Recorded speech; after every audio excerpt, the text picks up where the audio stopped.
กับสบายดีและสวัสดีเจ้าพี่น้องเบิดทุกคนตอนนี้สามีเข้ามาในบ้านแล้วพี่น้องมื้อนี้เนาะสามีก็ได้เอาผ้าม่านเข้ามาในเฮือนแล้วเนาะที่สามีไปสั่งที่ฝั่งไทยแล้วพี่น้องตัดเรียบร้อยแล้วมื้อนี้ก็เลยจะเอามาแล้วก็หาช่างมาติดให้เนาะมื้อนี้พี่น้องเลยสามีนัดกับช่างเนาะให้เพื่อนเข้ามาเบิ่งงานนำเนาะมาลงราคากันกับงานที่สามีที่เฮ็ดต่อนะพี่น้องมีอย่างแน่เนาะสามีนัดเพิ่น9 โมงพี่น้องสามีก็เข้ามารอเพิ่นเนาะเพิ่นก็ยังบ่ทันเข้ามาพี่น้องบัดนี้สามีก็เลยสิมาอันนั้นพี่น้อง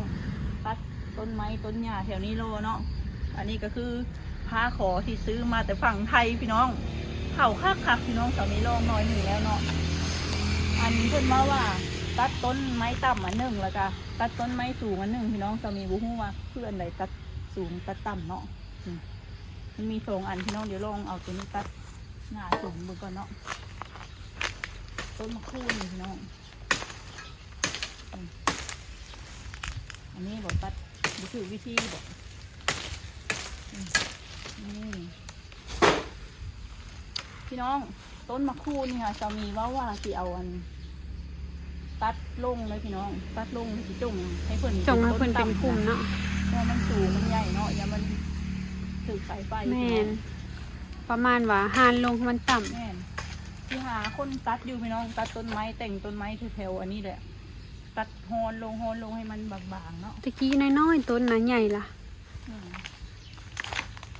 ก็คือต้นคูนนี่ก็สิตัดลงให้มันต่ำเพราะว่ามันในนั้นพี่น้อง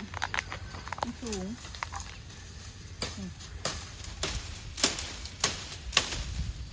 มันบางมันมืดเลยตัดออกก่อนทั้งมันก็เป็นห่มดีอยู่พี่น้องกองไว้จูดเลย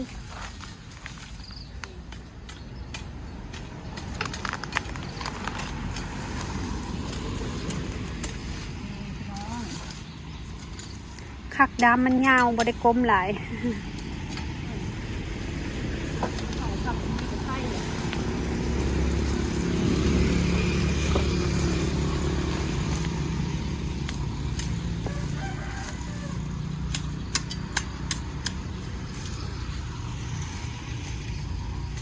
พอดีเลยนี่ดินบล็อกเหลือเอาไปก่อต่อห้องน้ำบล็อกอยู่เลย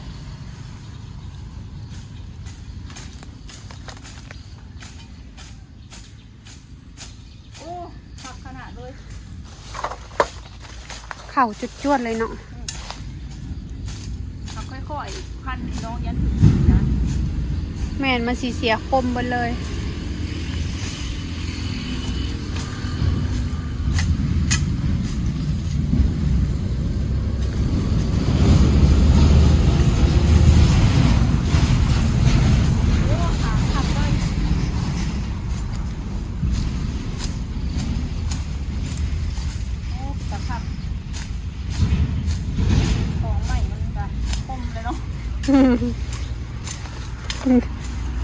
โดนไปกับเบิดคมบ่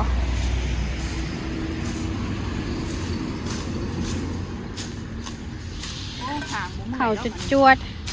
บ่ได้ก้มหลายอีกบ่เจ็บแอว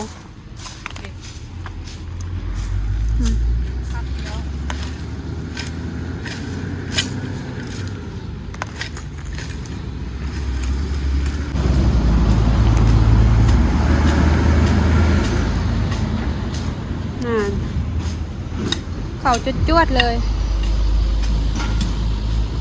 ต้นน้ำมันก็ทันหลายเพราะว่าแบ้เพิ่นกินแล้วเพิ่นมาขี่ใช่เลย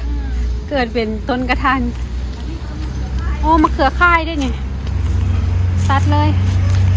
เสียดายเพิ่นบ่อยู่ข้างบ้านเนาะป้าต้นกระทันเต็มเลยลากถอนโคน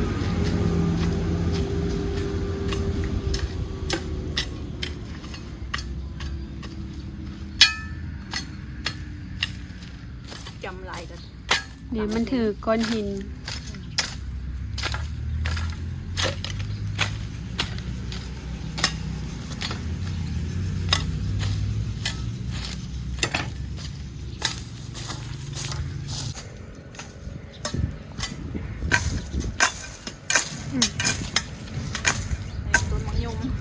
มีแต่ต้นมะกระทันล้วนๆกระทันผักกระทันส้มกระทันเปรี้ยว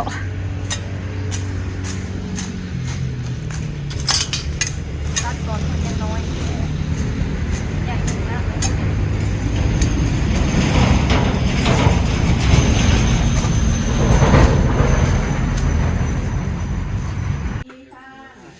น้องค่ะตอนนี้3คนมาแล้ว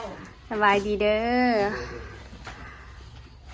มาคุยงานนำกันพี่น้องวันนี้เนาะตอนนี้ให้เพิ่นถือเครื่องมือมาเลยก็จะให้เพิ่นนั่นติดผ้าม่านให้เลยพี่น้องมาเบิ่งกล่องผ้าม่านเฮาตอนนี้เอาเข้ามาในแล้วพี่น้องอันนี้เป็นอันโป้ไม้เนาะตอนมีเห็นไม้แตกอยู่อันประตูไม้ห้องน้ำเขาแตกตอนมีสิเอานี่มาโป้อันนี้โป้ไม้ กล่องน้อยๆเป็นตะแพงแท้ อัน เนาะ นี้โป้ปูน โป้ปูนเวลาปูนที่มันเต็มอยู่ใส่นะเขาโป้เข้าไปแตกแห้งเนาะ โอ้มีหอยแหงล่ะ อืม ป้าโตขนาดว่าลงสกิมโค้ดเนาะปานนั้นเพิ่นรับประกันว่าสิบ่อันเป็นลายเป็นแตก พี่น้องพม่านพี่น้องอันนี้คือพม่านจริง เข้ากับตัวเฮือนสีเฮือนเลย ๆสวยพี่น้องเดี๋ยวมาเทียบดูว่าพี่น้อง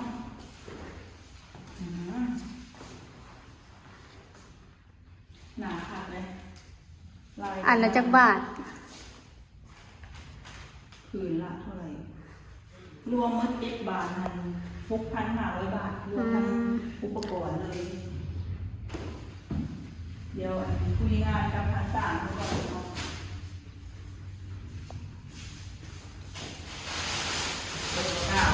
ผมว่าชอบการทุนเข่าครับ เบาตายังพันแล้วเข้าเนาะ ตอนนี้สามีก็ได้คุยราคากันกับทางต่างเพิ่นเรียบร้อยแล้วพี่น้องเกี่ยวกับงานที่สิเฮ็ดต่อไปเนาะคุยราคากันแล้วพี่น้องแล้วก็คุยเกี่ยวกับการซื้อของเนาะว่าซื้ออย่างแน่พี่น้อง คือสามีให้เพิ่นเป็นค่าแรงเนาะแต่ว่าอุปกรณ์ของแม่นสามีได้ซื้อมาเองเนาะพี่น้อง ว่าที่เฮ็ดอย่างแน่ก็มีแต่ให้พี่น้องรอเบิ่งรอติดตามเบิ่งเนาะว่าสามีเฮ็ดอย่างเพิ่มเติมเนาะพี่น้องก็คืองานทางนอกบ้านหรือว่างานที่ยังเฮ็ดบ่แล้วจากผู้รับเหมาเนาะเขาลงกันโอเคแล้ว ตอนนี้ก็ที่ให้สร้างเพิ่นติดผ้าม่านให้เลยพี่น้องงานที่ของคือมาจะฝากใครเนาะเพิ่นติดให้เลยน้องงามบ่ลายงามขนาดพี่น้องลายใบแปะกล้วยค่ะแต่ที่ งามเงาเนาะ อืม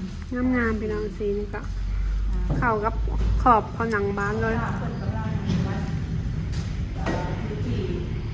ย่อนะพี่น้องย่อติดตามเนาะ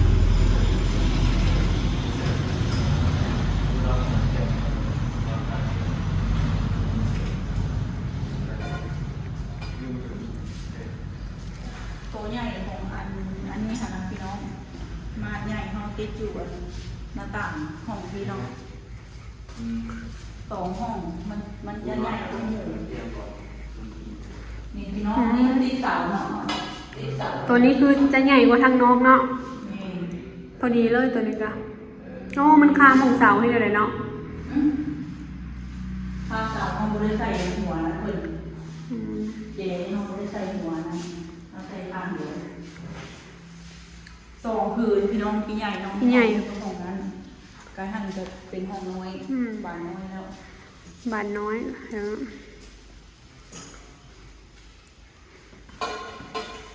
เห็นว่าเบิ้งมือกล่องเบิ้ง พี่น้องคิดว่าลืมเอามาอาหารแมวเห็นแมวในกล่องเป็นกล่องมาเลยอาหารแมว แมวได้กินอาหารแล้ววันนี้ โอ้แมวมองหน้าติดมองตาติดๆผมมีกิน เลยนะ ก็มาเกลือแมวแต่ว่านี่จะว่าแมวไฮโซก เนาะแมวป่าพี่น้อง ของเล็กแมวป่า ทั้งหมดมี7 บาทพี่น้อง1 2 3 4 5 6 7 บาท พอดีในตัวเฮือน7 บาท คือมาครบแล้ว พอดีครบ7 คนจะจัดชุดมาให้ครบแล้วอุปกรณ์ติดมากนะ มีอะไรแน่ จัดมาให้ครบไปเลย ทางจะกูน็อตเอียงก็นี่แล้ววันนี้ก็รอเบิ่งก่อนพี่น้องรอเบิ่งตอนที่เพิ่นติดเนาะตอนนี้สร้างเพิ่นกำลังวัดระดับพี่น้องเพิ่นสิเจาะแล้วเนาะตอนนี้กำลังวัดกระแสไฟอยู่พี่น้องเป็นยังไงอุ้ย ต้องเซ็งเลย ใส่การได้ไหมวะ บ่มันใช้เขาได้ มันขึ้นอยู่วะขึ้นไฟอยู่วะ บ่รถเลย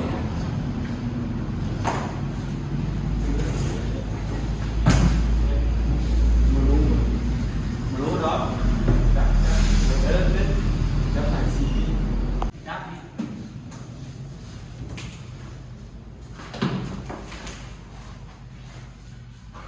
น้อยอยู่ตัวดีหางขึ้นบอกเสียว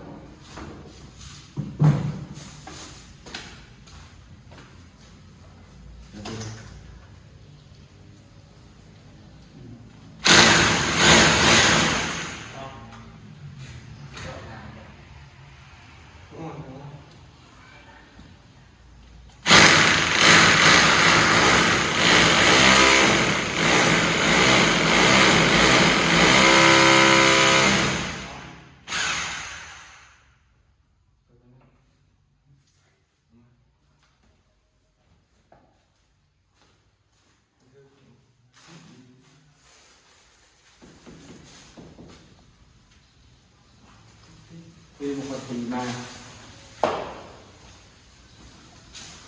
ขาดอะไรบ้าง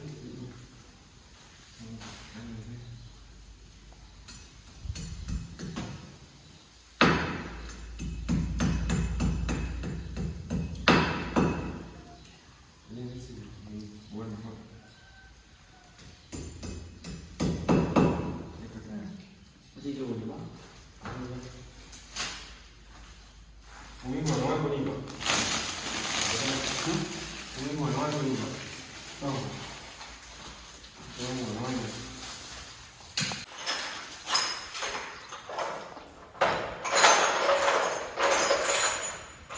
คุณคุณว่าใส่กระเทิงบ่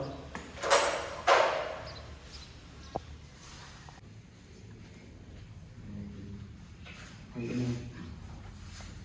สวัสดี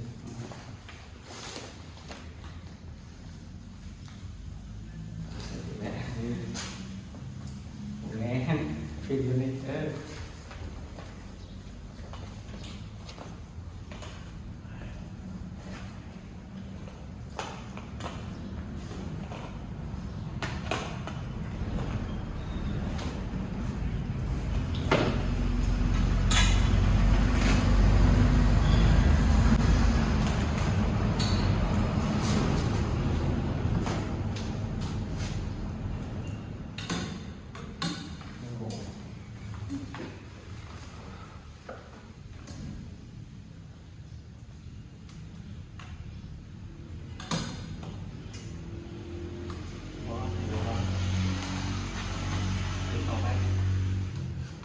ลองไปนี่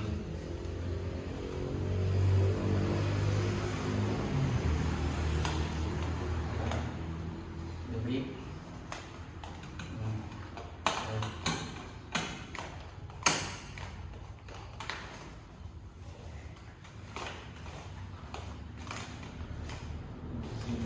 เลยเศร้าอันก่อน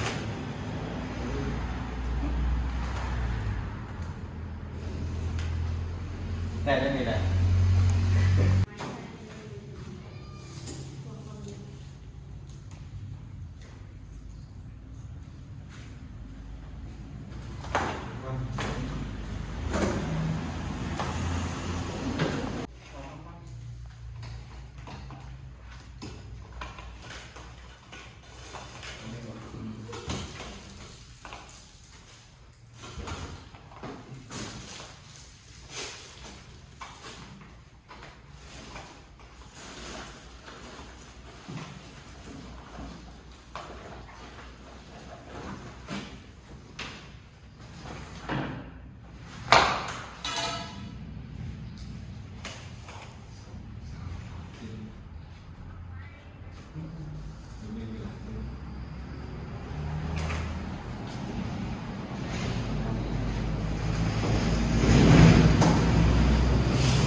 ต่อมันลูกขนาดเมื่อยไงเลยตัวอะไรตัวงานก็ได้บอก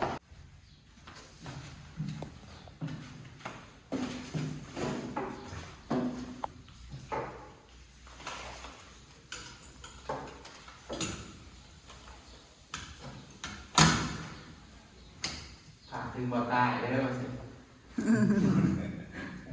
ฝากเลย จะเอาผ่านประมาณ3 เส้น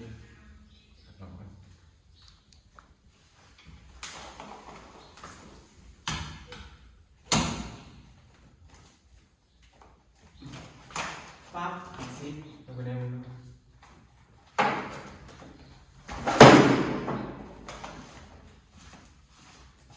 ไม่ล่ะ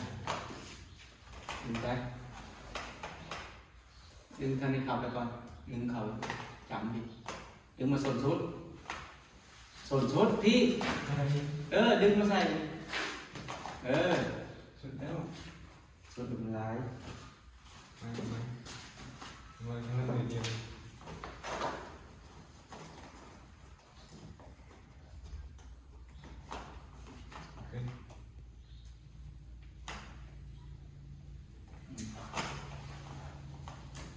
ยังไปทูนไปรุ่นนะ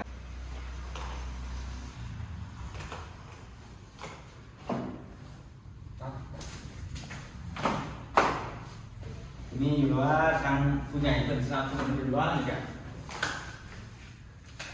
โอ้ประมาณงามใช่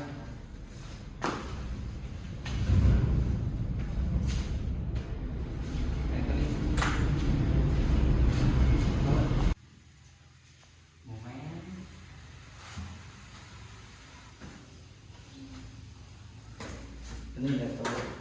ลบห้อยแตกนะเราแตกเขาเอาเนี่ยแต่ตัวลบผู้ชายที่ว่าเนี่ยนะ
จริงๆมันต้องมีค่าแบบนี้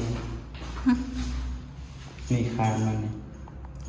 พี่น้องตอนนี้สร้างเพิ่นกำลังให้เบิ่งเนาะปกติอันขอบหน้าต่างนี่ต้องมีคานแม่นบ่พี่น้องของเฮาบ่มี กองเลยมีค่าขี่ดินจีเวลาจะออกมาเองตัวนี้ซ่องแหวนเนี่ยบ่ใส่ก็ได้ซ่องแหวนเฉยๆเพราะมีคานหักอยู่ลุมนะนี่คาน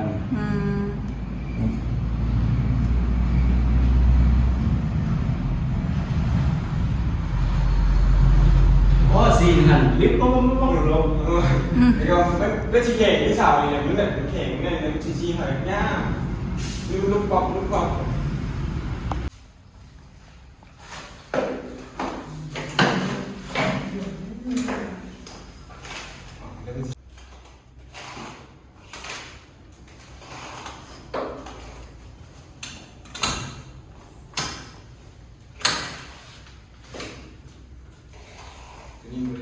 เขา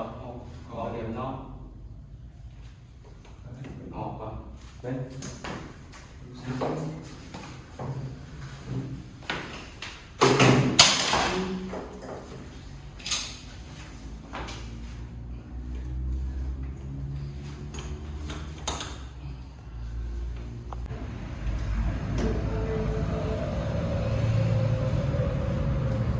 เมื่อกี้นี่ใส่พิษพี่น้องเอาตัวสั้นมาใส่ มันละเขิน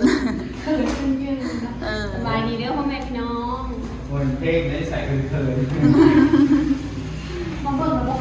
ตัวนี้มาเปลี่ยนใส่แล้วเข้าถ่าเลยงานแล้ว ถึกแล้วบัดนี้ มีเป๊ะ ปั๊บกับ ปับมาซิปรถถ้าเท่ารีดแล้วที่เอามาขึ้นอีกเทื่อหนึ่งนะแห้งงามเลยพี่น้องมันจะเป็นเหลี่ยมอยู่อันนี้เอาบริรีดตัวนี้กันยาวมัน ตัวสั้น ตัวสั้น แน่ ตัวยาวที่ตัวนึง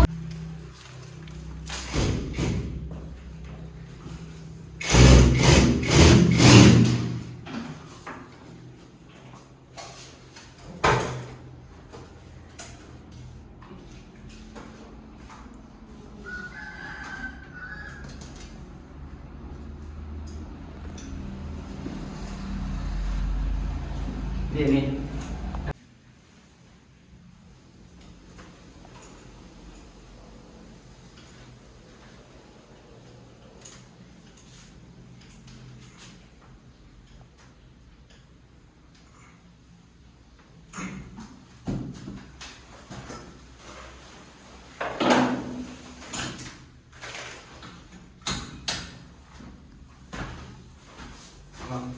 อืม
ปั๊บ บอกเก้า มักซิบ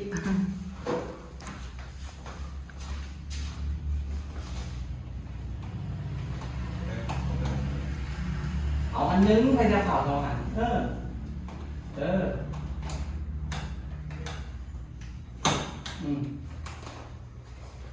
โอ้พี่แอร์บนเนี่ย ยัง ติดแอร์บอกเลย เจ้ากระติดแอร์แม่นบ่ ติดออก ได้เฮ็ดจุดไฟไว้แล้วค่ะนี่ไว้ติดแอร์แต่ยังบ่มีแอร์ ผมแพงเอาแอร์มา ลิปพร้อม แอร์ของหยัง ของกลาง ยี่ห้ออะไร ๆยี่ห้อตัวเบอร์หาแล้วเบอร์หาก็ได้ มิตซูมิชิเบอร์ห้าบอก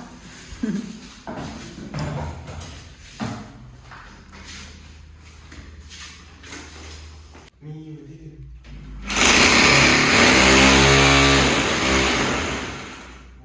ผมมีเก่าอะไรงานโลกแท้เลย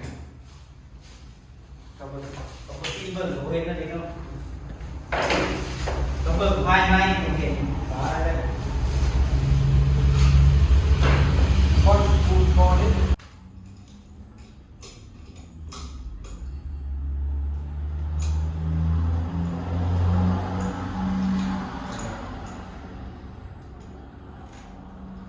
คือเบิร์ดก่อนยังไงเนี่ย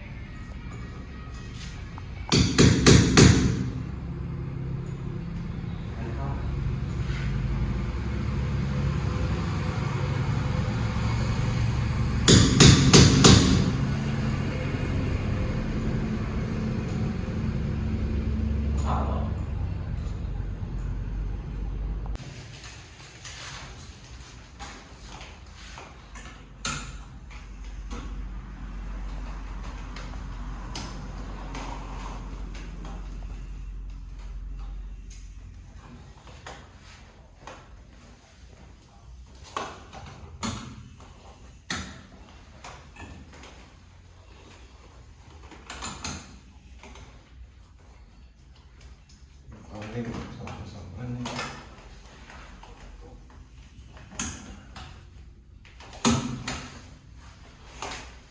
มา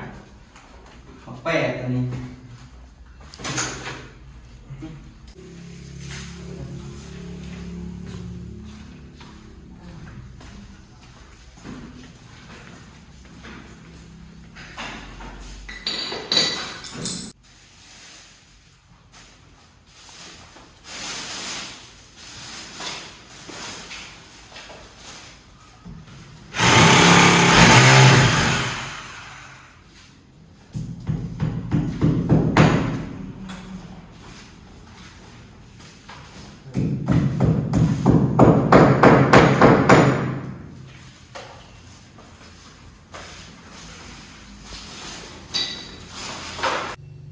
ตอนนี้ผ้าม่านเฮากระติดแล้วเรียบร้อยแล้วพี่น้องเป็นจังใดเนาะพี่น้องเอ่ยงามอยู่บ่ติดแล้วทุกห้องแล้วพี่น้องอันนี้ห้องที่สองห้องโถงประมาณนี้เลยพี่น้อง